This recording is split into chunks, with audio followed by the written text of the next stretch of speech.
Hello and welcome to another inspiring interview. In this episode, I'll be talking with Sue Cook, who is a neurodevelopment specialist among many skills, as well as an author. Now, Sue features in the Misadventures of an Accidental Activist book, but behind the scenes because she's one of the people that have helped in the background with Colchester Council Watch. Now, normally, for those of you viewing this on Substack or YouTube, I play the first 20 minutes or so of the inspiring interview. But on this occasion, I'm going to do it the other way round because at the beginning of the video, Sue and I discuss her experiences of that event that happened in 2020. And she explains things, the manipulations that went on from her perspective as a neurodevelopment expert and how people were persuaded, let's say, with the techniques that we use to do things that perhaps weren't in their interest, one could argue. So it is an absolutely fascinating interview and I would love to share it with you, but I know it will get me kicked off of YouTube. So if you'd like to see the full interview, you can do so with a link on my website where you can purchase the entire inspiring interview series, or if you're a paid subscriber on Substack, I'll pop it up there and fingers crossed it'll be okay. So let's give you an example. To add two numbers together, that information has to change hemispheres 9 times. Really? Why?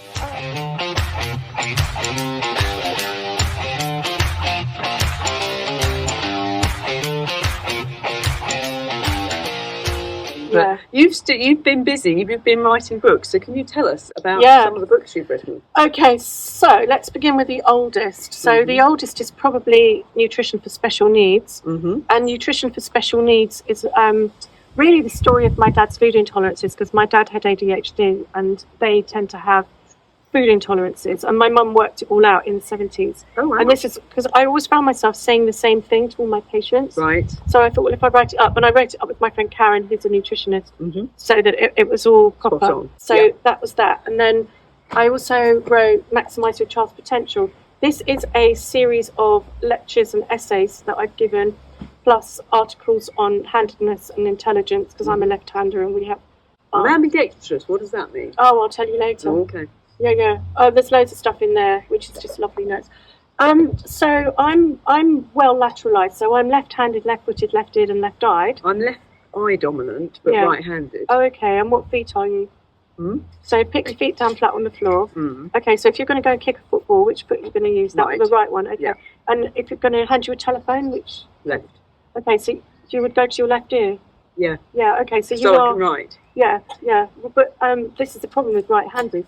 So they do that, whereas they probably would have been right-eared, but because they do that so that they can write, they pull their ear dominance over to the left and mess up their hemispheric dominance. Ooh, so it does sound but like... But if I'm left eye dominant, isn't that already mucked up? Yes. So hemispheric dominance is usually settled by the time someone's 7. Okay. So, and that would indicate that there was an issue before then with your neurodevelopment. I never crawled, and hence the dyslexia and... Okay, so I'm just about to start those exercises you gave me 6 months ago. Now the book's done, I'm just getting into an exercise routine. Yours are the next I'm going to add. I'm doing, because Karina, the physio, has given me a load. Francesca, the fitness guru, who's given me a load, and then I'm going to bolt on yours on the end. Okay, so yours, the ones I've given you, will target areas of the brainstem, and that's a reflex inhibition program. So that will work to inhibit any reflexes that should have been inhibited decades ago when you were little. So it's like completing a game on a video game so that you can go up to the next level. Okay, and so once you've done that, you'll find that your not necessarily your laterality will improve, but your dyslexia symptoms should become easier. Any that are troubling you, I caveat anything I say with, if you're quite happy being dyslexic, whatever, it's not a pathology, I'm not making anyone wrong, I'm dyscalculate, was historically dyscalculate myself. I'm not othering anyone. I'm just saying that people who come to me want help, and so I help them, right? And that's a clear distinction that people need to understand. Yeah, I mean, it has its uses, but it's when you want to remember something. I think it helps me be creative and think outside the box. But like with all the stuff I've had to learn for the climate things, and when you want facts, figures, and information, it's like I get concepts, but holding on to the data is difficult. Yeah, that's because it will be tripping out. So as you described it, it's like the information goes in and then it falls off a cliff. Yeah. So because of the because of the video game level that you're stuck in, every time you try and transfer information from one place to another, it will be tripped. So let's give you an example. To add two numbers together, that information has to change hemispheres 9 times. Really? Why? To manipulate the information to process it. And so with my history of being dyscalculate, my processing was horrendous. I had a very small ability to process numbers, and what I worked out, if I said them out loud, I could hear them, and it bypassed my eyes because it all was going in wrong. Because especially as a left-hander, I read naturally from right to left. Yes. And with words, when we read, we can see an entire word. So you can give me a word this long, like supercalifragilistic, and we read it in one. Yeah. You read it in one. You don't need to go super, right? But with numbers, because they're not a word, they can be in any order. If my eyes naturally scan right to left, then I'm going to jumble them. And I used to find this with the yellow pages. I would look up a number. If it's 4 numbers, I could never find it. I'd get the first one and the last one and mess up the middle 2 numbers. And so I worked out, and so I'd be going, oh. I'm just thinking of a whole new thing for left-handed books where the text goes from the... Oh, yeah. That, ooh. No, because we're now trained to read that way. Trained to read that way. So, okay. So I learned that if I say the number from the yellow pages out loud, I can find it straight away. So I bypass the issue. But because I've been doing rewiring my brain along with everyone I've worked with, thousands of families since 2007, I'm actually quite good at processing numbers now, and my mental arithmetic's quite good. But I do have a window. After about 5 minutes, it all goes to pot, and I'm just like, can't do it anymore. It's funny writing the book because I was doing it 10 hours a day for a month. Good God. I was talking to Richard Vobes because he's writing a book as well, and he's having to invent a plot, and he's saying, God, how are you doing it? I said, well, all I've got to do is remember. I haven't even got to remember what happened because it's all been videoed. Yeah. So really, I'm just recounting the story in a way that is good for the reader. So I'm not really writing a book. I'm more blurting a book. But what I found was my spelling absolutely went to shit. I could not spell to save my life. And normally, in the past, when I've done, because being a garden designer, if I was designing a lot of gardens, I'd notice my spelling would go. Oh, okay. Because it's creative. Yeah. And then I do a lot of office work, and I find my ability to write improved. So I would have thought writing a book would have improved, but no, it was dreadful. I mean, my friend who did some of the editing on it, I'm so glad she went through it because I'd written Welk instead of Welt. Wow, that's quite a difference. It's like it was close enough at the time. I was and it was coming down, but then I hadn't spotted it reading through it. And it's like the most dyslexic thing I've ever written in my life. Yeah. And Karina, bless her, she spotted a load of stuff as well, but it was really weird how doing something so I just couldn't. It's like my brain's like, I'm doing creative or I'm doing words. You pick. Yeah, I find that because I'm obviously been a writer my entire adult life, and writing is output. Yes. And when I'm doing output, there's very little input because you can't do both. So if I'm like downloading a load of creativity, I just have to get on and do it like you did when you spent 10 hours a day. Boom, I can totally relate to that because that's how I wrote Eat for Your Brain. I wrote that in 3 weeks. Eat for Your Brain is modelled on Louise Hay's You Can Heal Your Life. So do you know that book? I do, yes. So you look up your symptom, acid reflux, acne, allergies, whatever, and it says chlorophyll or kelp, and then you look that up and there's all the science and to prove to you that is science in it for... So that if you're going, I wrote that in 2 weeks because I've got no patience either. I just have to. I love this book. That was my bestseller until I wrote this one. Oh, yes. Brain in a Jar. Now, this is a very interesting one. Tell us a little bit about this one. Well, I was asked to help a woman about a decade ago who'd got early onset dementia. And I said to the family, I have no idea if I can help her. And they said, would you try? And I went, of course. Don't know what I'm doing. You have to understand that I have no clue how to treat this, but let's go for it. So I turned up at her house with all my homeopathy stuff, all my neurodevelopment stuff, and all my nutrition books. So I arrived with like a car full of stuff, and I took her case and I prescribed a load of nutrients, neurodevelopment, and some homeopathy. And I hadn't realised 10 years ago what I'd actually done, but I prescribed her a heavy metal detox. because I didn't realise at the time. I knew these nutrients would be good for her brain, but I didn't realise that was a heavy metal detox. Right. Anyway, all her symptoms went away very quickly and she got massively better. Mm. So I didn't work with any more patients like that, but what I did do was I developed my neurodevelopment into an adult exercise program for people who wanted to maintain their sharpness. Mm-hmm. So every Saturday morning at 4 different gyms across Essex over 2 years, I ran brain exercise classes for grown-ups. Oh, cool. It was brilliant fun. And they all kept their brains really, really sharp. Mm-hmm. Some of these women were in their 70s and worked full time, and they needed razor sharp brain for their work. Absolutely maintained it. And it was really good fun. And I knew that what I'd done was working and worked. Then I moved to Suffolk and just forgot all about it. And then I was doing... Is that the Suffolk effect? I know, right? Oh my God, yeah. Well, then no offence to Suffolk. I love Suffolk. I do too. Anyway, so place. crazy place. I moved there. Life was different, and I forgot all about it. And then just over a year ago, maybe 2 years now, I was doing a Marissa Peer hypnosis on something. She was doing a 3 week-long check-in for an hour every day for 5 days, and I love Marissa Peer. So I did this course, and this book walked into my life fully formed. And I thought, better write it then, hadn't I? Yeah. And then I went down a massive rabbit hole of research, and because I needed to know what it was that I'd done with this patient that worked and make it so that it was simple. So this is a 45-day course in heavy metal detox and neurodevelopment. So first of all, you clean your brain out. So with the 45-day program in here, with the ingredients that you use to heavy metal detox, you can get out between 89 and 93% of the metals in your brain in 40 days. How do you know that? Where's the science in of here? that? In here, I found it all because I have to have the science. It's got to be based. We don't do anything airy-fairy. It's got to be completely proven. And so that's why it's very sciencey. Does it work with, I mean, is all brain deterioration, do you think, down to heavy metals? No. Okay. So because my dad's on eye drops, and Yeah. we've definitely noticed, and one of the side effects is that, but it's like, what do you say, your brain or your eyes? So, and he's going to be on them for life. Okay, well, I'll have a look to see what they are, and I'll Okay. go to tell you. But Patrick Holford, who's I've been a massive fan of him for decades. He's a fantastic nutritionist, and he's done a whole series of books on dementia prevention, but with seed oils, among other things. So, of course, seed oils.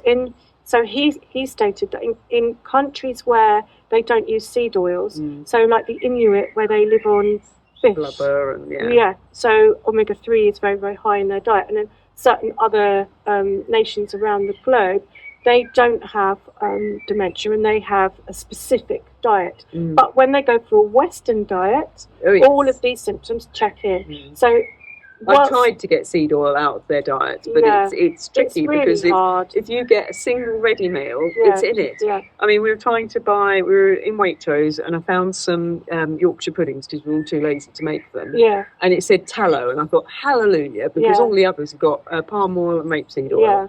Guess what this had in it? Rapeseed tallow, oil. rapeseed oil, palm oil. Yeah. And you think, I don't believe it. I nearly just grabbed it and purchased it, but I thought, I'll just double check. No. You cannot. No.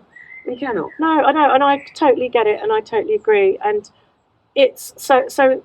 My philosophy has always been: you do what your patient requires, and there are also many paths up the mountain. Good, because they don't want to change their diet that much. No. So whilst this one is on heavy metal detox and neurodevelopment, it's the way I have successfully done it. Whereas Patrick Holford has successfully done this using his protocols with seed oils and all the rest. He's amazing, but people aren't one thing. Sometimes it's and that might not even be the picture. There might be another book that needs to be written on something else that we've both missed on for dementia. But certainly this works, and I know it does because I've done it, and it's been fantastic. And I loved writing this up.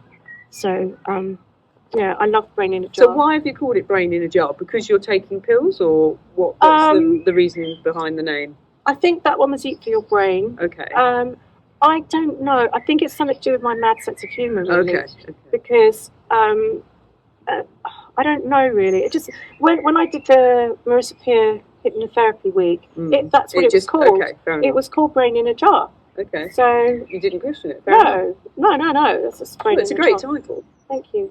I love it. I'm really, really proud of that book. Yeah, it's a great book. And these are 2 more books I've written since October. Oh yes, your chicken report. The chicken report. So these are just fun? Yes. Yes. Absolute nonsense. So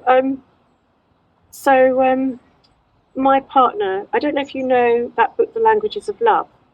Is that where you have to communicate in the style that they have? Like some people like touch, other people don't, depending on the mood. Yeah. I haven't read it, but I understand. Yeah, it's very simple. So there's 5. So there's acts of service, gift giving, physical touch, words of affirmation, and time spent. And my partner's primary one, I've observed, seems to be acts of service. So he does all the cooking, he does all the food shopping. Oh, wow. Do you loan him out? Wow, he's wonderful. And it's very difficult when somebody's doing like that to find something that you can do back for them. And I worked out that I can make him a coffee in the morning, take it up to him, and he loved that. Yes. And it was like, oh, wow, this is the best thing ever. Yeah. And he started saying to me, because we've got chickens, he started saying to me, what's the chicken report? So I'd tell him what the hens were doing. But I wouldn't, I'd look and see, but because I'm an imaginative person, it would be, they weren't chickens, they were chickens, but they were like ready to go shopping, or they were getting ready. They had a bit of an extra life that most chickens don't have. Yeah, you know, because we always allowed them to have their own careers, and we supported that, you know. And so I'd say something, and then he'd reply to me as though it was perfectly normal. Yeah. So is this written for adults or kids? It's cartoons. It's cartoons. It's cartoons. Look, so it's just stupid. Yeah, they're fun.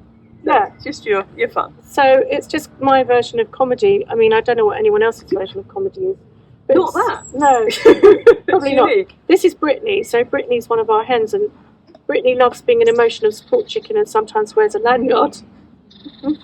See, so it makes people laugh. It's just light-hearted humour, but they're all the chickens. So Lily Allen is our 12-year-old, and she's a little buff Pekin bantam, the size of a cauliflower, and all the others are silver, and they are Isabella Brahmas, and they're twice the height, and they're only 3 years old. And Lily Allen is the matriarch, because she's obviously 12, and they're 3, so she keeps everyone in check, even though she's a tiny little poof, and she just keeps them in line. We'll see where it goes. I'm kind of like doing the thing and seeing a few patients, which I enjoy, and homeopathy as well. So, and where can people get hold of you? So, I've got my YouTube channel, which is called The Child Brain Whisperer, Sue Cook Brain Bars. A bit long, but I was dubbed a Child Brain Whisperer a long time ago by my friend George Hellu in Australia. He's lovely. So on LinkedIn, I'm Sue Cook, Brain Bars, and you can find my website. It's brainbars.co.uk, which is one word, 3 Z's. Is this the one with 3 Z's? Yeah, which is really confusing, but everyone spells it wrongly. So, here's the logo. Use Brain Bars. Those are the ways to contact me. And books available from your website and Amazon? Yes, I have. Amazon? They're on Amazon, but the Brain in a Jar is at Kenny's Bookshop in Ireland. Oh, cool. Brain in a Jar is in Helios Homeopathic Pharmacy. They're on my shop, which the link can be under this video to my shop. It will be. Where you can also buy the supplements that you want for Brain in a Jar. And you can buy my other products as well, all my books there. And excellent. Lots of yummy things. And hopefully, we'll be doing a book signing together soon. Yes. We're not sure exactly when. Well, maybe by the time I get around to editing this video, which is going to be a few weeks away, we'll have a date. So in Long Melford, at the Old Speak Bookshop, and it's an awake bookshop. So they've got it's very anti-woke, I should say. Great, we'll fit in nicely. Yeah, we'll do an evening and maybe do a few minute talk and then do a book signing. Yay, that'll be so much fun. Great teamwork. Yes, they've got very good cake. Cake. And she's got a alcohol licence for the evening. So for those that do partake. That's a shame. I'm not one of them, but well, if people want a night out, I presume it'll be an evening event. I don't know. I haven't organised it yet, but we'll make it work, won't we? Yeah, we will. Yeah. Brilliant. Well, thank you so much for your time today, Sue. Oh my goodness, amazing. Fascinating stories and the books. Brilliant. Thank you. So useful to have stuff like this. And also what I like about this is it's so easy and you're not waffling on for hours. Oh no. You've just got the core, what you need to know. But I can't be doing with waffle. I've got no patience. So it's got to be potentised and You're a homeopath. Yeah. Brilliant. Is there any other last thing you'd like to end with before we go? Just thank you for being part of my world. Oh, likewise. Great. We couldn't have done Council Watch without you. All those videos you sat through and loved it. Working with Sharon and loved it. All the research. So yeah, I loved it. All the notes. I enjoy that because it's nitty gritty, isn't it? It's solid stuff. Yeah. Yeah, really, really interesting journey. Yeah, it's certainly been a wild one. Oh, well, unexpected for me. And me. Hence the title of the book, Misadventures of an Accidental Activist. Certainly wasn't something I'd have ever put myself down for on purpose. All right, my darling, thank you so much. Thank you. I've got extremely anxious because during 2020, when I was just kicking off, because I could hear, because I'm a neurodevelopment specialist. I know how to reprogram a brain, and habits take 21 days, okay? It was all 3 weeks. And we may do this. And so that is creating trauma bonding. And trauma bonding is a technique that narcissists do. So I hope you've enjoyed this interview I did with Sue Cook. She is an incredible lady and very fascinating, so I'm sure I'll have her back on the channel at some point soon. So if you have any questions for her, do let me know and I can ask them next time I see her. So until next time, take care.